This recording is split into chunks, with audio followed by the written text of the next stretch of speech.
welcome back to my channel. I cannot believe we are 4 months into the Pan Those Palettes challenge. I'm gonna go ahead and jump right into it because I'm really excited to show you my progress. I'll go ahead and insert what my blush palette looked like last month.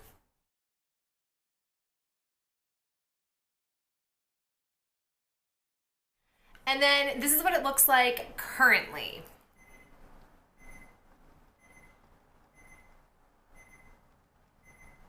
So as you guys can see on here, my candy is looking quite different than when you saw it last month. I ended up deciding to move the product in here around. I was getting really tired of having to like rub up against the packaging, and you can sort of see like how messy it was getting from me doing that.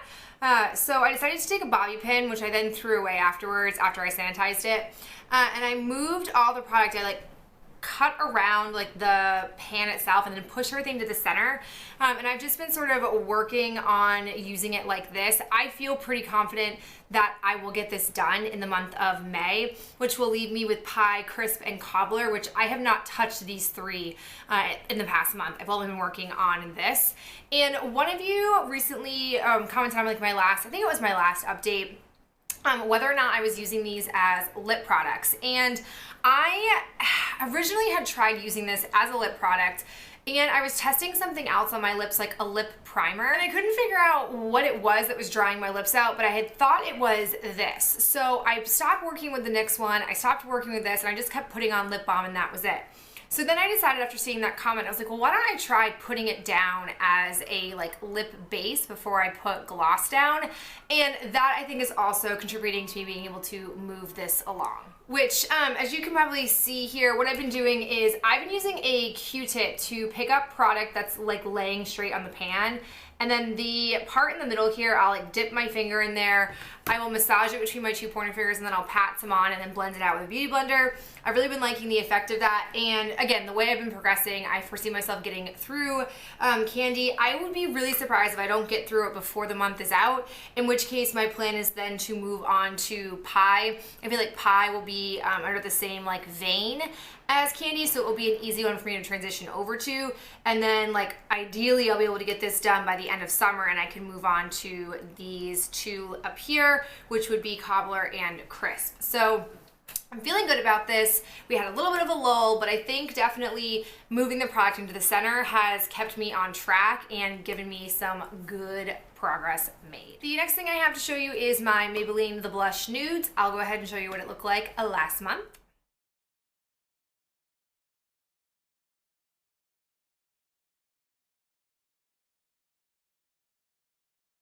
And here is where my palette is after 4 months of use.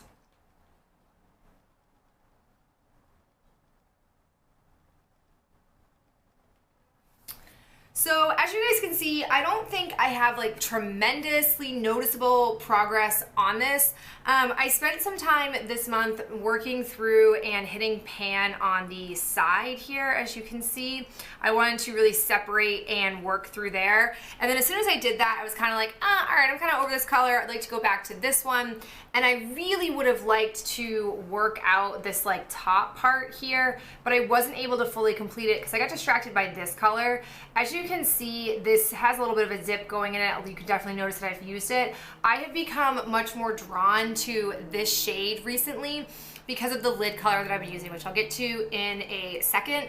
I just like that this is a richer color. I used this color a handful of times, but it really isn't like a super impactful shade. It's one of those things where I think I'm just gonna have to start laying it down as like a base and putting other colors on top of it. I just haven't felt compelled to do that yet, but you know, we're just plugging along with this. The lid color that I've mentioned though, that I've pretty much used only the entire month, comes from the MUA Professional Nude Eyeshadow Palette. And that is this color here.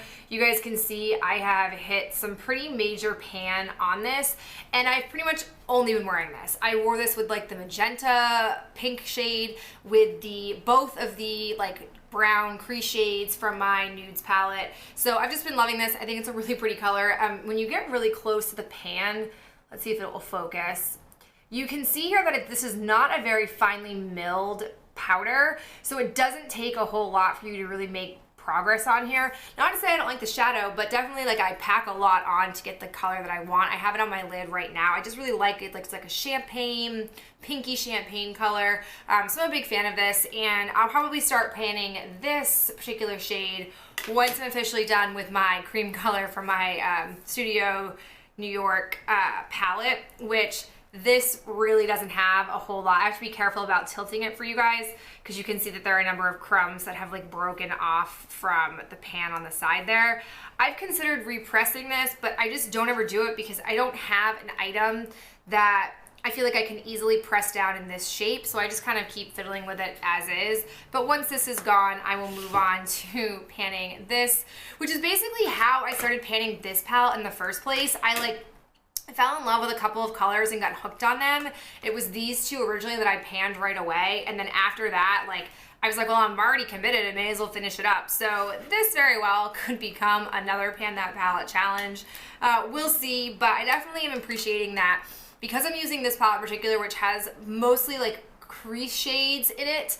I'm really having to pull in other shadows, and I'm starting to use up other shadows random palettes, which I think at first really freaked me out because like when you take out these two colors, this palette kind of loses its ability to differentiate, and I feel like these colors could get muddy really fast. But the reality is I can always purchase single shadows and still get use out of these if that ever were to happen. So I feel less freaked out about just in general having to like pan all these certain colors and not be left with anything else, because it's not really that big of a deal. But that is it for me. I would love to hear your thoughts on my progress. If you're doing a challenge like this, I would love to hear how you're doing with it, and I'll talk to you in my next video real soon. Bye.